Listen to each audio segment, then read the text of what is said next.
Mes chères ambassadrices, bonjour. La vidéo que je vais faire maintenant a un rapport direct entre l'argent et la santé. Tu as déjà dû entendre plein de fois cet adage de la bouche de beaucoup de personnes. Ah mais pour la santé, il n'y a pas de prix. Pour la santé, on ne regarde pas. On paye. Parce que il s'agit de vie humaine, de la vie de nos proches, de personnes qu'on aime. Et s'il faut payer ce prix-là, on paye. Eh bien, laisse-moi te dire une chose, c'est complètement faux. C'est un bel adage. Il y en a plein qui le disent pour faire bien, je ne sais pas. Mais ils ne l'appliquent pas pour eux-mêmes. Parce que si vraiment il y a une chose pour laquelle les gens ne sont pas prêts à mettre une certaine somme d'argent, c'est bien la santé. Tu verras des personnes qui iront facilement acheter le dernier iPhone, le dernier iPad, et ils sont prêts à mettre 1500, 1600 avec des gris-gris, des options supplémentaires dedans, ça les dérange pas. Ou sinon, ils vont attendre un solde, une fin de série, ou que le nouveau iPhone ou iPad sort pour acheter l'ancien qui sera bradé de quelques centaines d'euros. Et là, il sera tout fier de se balader avec son iPhone à la main, son iPad. Enfin, il faut dire une chose, c'est que, voilà, je ne sais pas que je fais de la pub pour Apple, mais c'est quand même du haut de gamme en téléphonie, dans le marché de la téléphonie. Et la plupart des gens, la plupart des personnes aiment bien avoir ces appareils parce que c'est vrai que ce sont des appareils qui fonctionnent très bien. Mais il faut vous dire une chose, si j'ai pris cet exemple, iPhone ou pas, Apple ou pas, ça a une durée de vie de 6 à 7 ans. Et après, il faut recommencer. Après, ça commence à bugger. C'est de l'obsolescence programmée, c'est fait exprès pour racheter. Donc, ce qui fait que tu es voué à racheter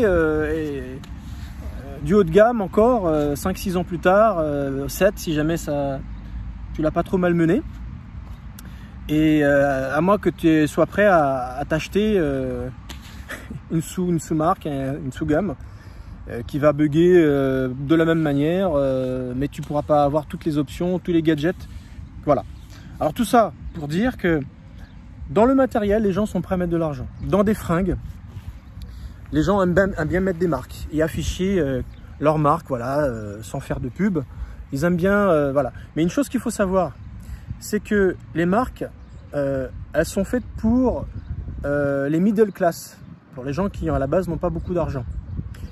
Vous verrez jamais les gens millionnaires, des gens qui ont les moyens, riches, s'afficher avec des vêtements marqués en gros Nike, Reebok, Vuitton et compagnie, histoire de dire, t'as vu, je m'habille en marque. Non, quand les gens sont riches, ils s'habillent avec de la haute couture, des vêtements de qualité, mais généralement l'étiquetage n'est pas visible. C'est vraiment un attrape-nigo pour les gens qui sont de middle class. Et ils sont fiers de montrer leur marque, ils sont fiers d'avoir économisé et s'acheter la dernière BM, même si c'est d'occasion, mais ils n'iront pas s'acheter une Lamborghini, une Ferrari, enfin voilà, des voitures qui coûtent le prix d'une maison, parce qu'ils n'en ont pas les moyens, non pas de l'acheter, parce que si on met de l'argent de côté, tôt ou tard, on peut avoir les moyens de s'acheter ces voitures, mais c'est de la garder, et de l'assurer, et de l'entretenir, parce que autant pouvoir l'entretenir, hein, c'est pas un investissement juste pour 2 jours. Ceux qui prennent ce genre de véhicule pour 2 jours, c'est juste pour frimer, c'est juste pour faire du bruit dans la rue, pour dire regarde dans quoi je roule, mais après je vais le rendre parce que en fait c'est pas ma voiture, j'ai pas les moyens d'entretenir ce genre de voiture. Voilà, alors j'ai pris ce grand détour pour te faire comprendre que dans la santé, les gens n'ont pas du tout cet état d'esprit. D'ailleurs, pour en citer quelques-uns, je connais dans mon entourage une personne qui a une 60aine d'années, je crois, bientôt, qui a des problèmes de santé. Je crois que c'est au niveau des yeux, au niveau de... Et qui a tardé avant de faire une thérapie. Alors, je dis pas qu'il faut qu'il aille qu'il vienne me voir, hein, c'est pas ça. Hein. C'est simplement d'aller chez des spécialistes des yeux, le système classique, quoi. On va voir un spécialiste des yeux, ophtalmologue, pour savoir ce qu'il en est. C'est ce qu'il a fait. On lui a dit, voilà, opération, c'est tant. Je crois qu'il y avait une franchise sur le prix qu'il n'était pas prêt à mettre. Je crois que ça tournait autour des 500 €, un truc comme ça. La franchise. Et il retarde. Mais le problème, c'est que sa maladie va continuer à s'amplifier avec le temps. Et en plus, bon, il prend de l'âge et ça ne va pas s'améliorer. Non, il n'a pas voulu. Alors moi, j'ai trop rien dit, mais j'ai pensé fortement. Je me suis dit, mais c'est dingue ça. Tu es prêt à acheter le dernier iPad à ta fille parce que voilà, tu as peur qu'elle tourne mal et voilà, et tu es prêt à casser ta tirelire, faire un cadeau coûteux, c'est ce qu'il a fait, hein, pour que finalement bon, sa fille ne l'utilise pas spécialement beaucoup, enfin peut-être pas au début. Il est parti en vacances peut-être 2-3 années de suite et pas n'importe où, hein, des destinations qui sont assez loin d'où il est, les États-Unis, voilà, les îles d'à côté où il est, ça coûte de l'argent, je veux dire. Ça coûte plus que ta franchise de 500 € pour te soigner tes yeux. Mais quand on regarde sur l'échelle de valeur, c'est ça qu'il faut regarder. Est-ce que cette personne, elle a bien calculé son coût? Est-ce qu'il ne faudrait pas plutôt penser, ben, j'ai une femme, des enfants, il m'aime, enfin j'espère en tout cas, il préférait me voir vieillir, rester à leur côté pendant un certain temps, le plus longtemps possible, et pas me voir défraîchir, décrépir, devenir aveugle parce que j'ai pas fait ce qu'il fallait en temps et en heure. Alors c'est sûr, ils sont heureux, je leur ai payé tout ce qu'ils veulent. Ils partent en vacances quand ils veulent, ils ont le dernier cri en termes de technologie, mais par contre je vois plus, j'ai 70 ans et puis si c'est ça, sa conception de la dépense de son argent en matière de valeur, non, en tout cas je suis pas d'accord. C'est un exemple que j'ai pris, j'aurais pu prendre d'autres personnes, parce que c'est assez courant que pour sa santé, oh c'est bon, on attend, on va voir, on va supporter, j'ai mal, mais bon je vais prendre des médocs, ça va me soulager. Je fais non, il y a peut-être autre chose à faire, quelque chose de plus profond, quelque chose qui va nécessiter une approche holistique, complète, qui va prendre l'être humain dans son ensemble, à savoir énergétique, physiologique, physique, mental, émotionnel, psychologique. Et ça prend du temps. Et ça demande de l'argent forcément. Mais est-ce qu'on est prêt à mettre cet argent dedans? Non.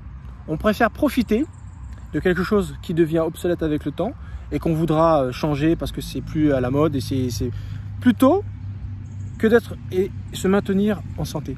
C'est aberrant, hein?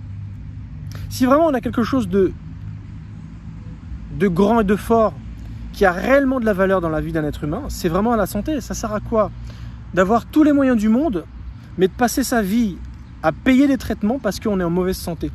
Heureusement qu'on a de l'argent pour payer, parce que du coup, c'est ce qui nous permet de continuer à vivre, nous maintenir en vie. Vaut mieux être pauvre, en tout cas c'est ma vision des choses, vaut mieux ne pas avoir beaucoup de moyens, mais être en bonne santé et tellement se contenter de ce que l'on a, qu'on est malgré tout heureux et joyeux. Sans envier ceux qui vivent avec le dernier cri, qui roulent en je ne sais quoi. On s'en fiche, parce que tous les jours je mange.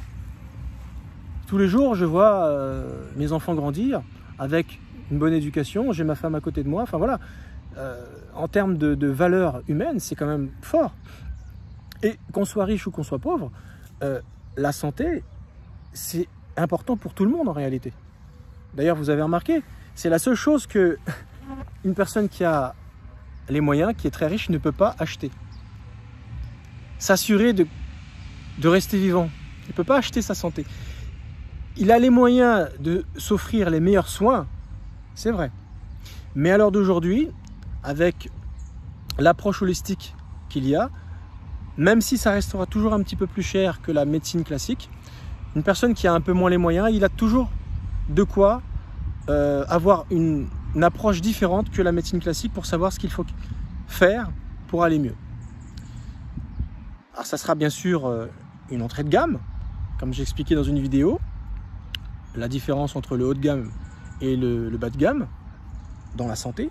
Ça restera une entrée de gamme, mais malgré tout c'est intéressant d'avoir une approche différente. Et souvent il y a des résultats, c'est ça qu'il faut regarder. Il ne faut pas simplement se dire ben ouais, enfin si c'est du bas de gamme, autant rien faire. Non, en termes de santé, c'est comme une voiture. C'est pas une Ferrari, oui, mais ça roule. Je roulerai pas à la même allure qu'une Ferrari, j'irai pas frimer, ça c'est sûr. Je roulerai en, désolé, hein, je veux dire Clio, parce que c'est ce que je vois en face de moi. J'irai rouler en Clio, mais n'empêche que ça me permet de rouler tous les jours et d'aller au travail tous les jours et de faire mes courses et d'emmener mes enfants à droite à gauche, etc., etc. Donc l'essentiel c'est de se déplacer. Mais la santé c'est pareil. Si ça me permet de vivre, d'être bien dans mon corps, s'il y a vraiment une chose qu'il est important de garder le plus longtemps possible, c'est vraiment la santé. Et ça, c'est une chose dont on se rend compte quand on commence à la perdre et quand on commence à prendre de l'âge. Et quand on commence à se dire, ah, j'arrive à un âge où je commence à payer l'addition de tout ce que j'ai pas fait de mon passé, de bien, ou que j'aurais dû faire bien avant. Et parce que je le fais un petit peu en différé, en retard, eh bien, je paye l'addition plus vite et plus fortement. Donc si c'est ça, eh bien, j'invite tous celles et ceux qui ont du mal à mettre la main au porte-monnaie pour pouvoir se dire, la thérapie holistique, le high ticket coûte ce prix-là. On n'est pas obligé de prendre du high ticket. Moi, je n'accepte pas les personnes qui n'ont pas les moyens. Forcément, allez voir d'autres personnes qui font la même chose que moi, mais version discount, version bas de gamme, entrée de gamme, et c'est très bien. Je n'ai pas été quelqu'un qui faisait du high ticket du jour au lendemain. C'est quelque chose... Ah, il y a des chiens derrière. Ils sont toujours en meute, c'est toujours sympa. J'ai pas toujours fait du high ticket, j'ai déjà pas toujours fait du premium. C'est l'expérience qui m'a amené à me rendre compte que c'était ça, la valeur de mon travail. Donc c'est pour cette raison que mes prix se sont alignés par rapport à la qualité de mes résultats et de ce que je constatais chez mes clients et patients, des retours. Et forcément, donc maintenant, je me suis aligné par rapport à ce que je vaux. Et ça a été un dur travail de l'accepter parce que, au contraire, j'étais quelqu'un qui avait tendance à brader, à aider tout le monde. Mon empathie était vraiment une source de problème. Alors, il faut, hein, mais quand ton empathie est trop présente, c'est plus une qualité, ça devient presque un défaut parce que, non, là, du premium, je le brade. Je fais non, à ce moment-là, non. À un moment donné, il faut que je vive. Et il faut que je sois reconnu pour la valeur ajoutée que je donne aux gens. Donc c'est même pas moi, hein, c'est souvent mes proches, entre autres une de mes sœurs, mon propre coach, parce que je suis suivi par un coach, qui m'ont mis des coups de pied dans le derrière en me disant non, attends, vu ce que tu me racontes comme résultat que tu as, moi j'ai été voir à droite à gauche, je vois comment ça se passe à droite à gauche, je vois la différence. Non. Donc voilà, c'est un petit peu ça. Si mon produit, ce que je propose, c'est de la Ferrari, c'est de la Lamborghini, je ne peux pas brader. Et ceux qui ont les moyens, il ne faut pas hésiter. Ceux qui n'ont pas les moyens, mais qui veulent quand même ce service, faites comme moi j'ai fait. Allez emprunter, allez économiser et obtenez le meilleur service. Parce que c'est malgré tout qu'une question de temps. Il y en a qui vont ouvrir le porte-monnaie tout de suite et d'autres qui vont attendre. Parce que si jamais vous avez de l'argent, vous achetez le dernier iPad, le dernier iPhone, et ça c'est généralement jamais un problème. Hein, on aime s'habiller en marque, on aime voilà, avoir une voiture tunée, hein, on aime que ça clinque, on aime que ça pète, que ça brille. Voilà, dans ce qu'on possède. Mais par contre, dès que c'est pour sa santé, non. Le haut de gamme en santé, si, ça existe. Ça existe. Et c'est important. Donc voilà ce que j'avais à dire par rapport à ce sujet. Je trouve que c'est très important de l'avoir abordé parce que de la thérapie haut de gamme existe et ceux qui l'ont déjà essayé et qui ont déjà vu les résultats, n'hésitez pas à témoigner et dire que c'est vraiment un suivi, un accompagnement qui est vraiment très très important dans la vie des gens et c'est dans ce créneau-là que je me suis lancé. Donc si jamais vous êtes intéressé par mes services pour retrouver votre dignité, votre bonheur par rapport au harcèlement, la vie dans une relation toxique que vous avez pu avoir, je suis là pour ça. je propose mes services. Mon premier coaching est offert d'une valeur véritablement de 500 €. Parce qu'il y a une valeur ajoutée tellement importante que vous sortez de là, ça vaut largement 4 coachings d'1 heure chez un confrère qui fait une entrée de gamme, qui fait du bon travail, mais en entrée de gamme. Voilà. Merci de m'avoir écouté. À très bientôt. Ciao.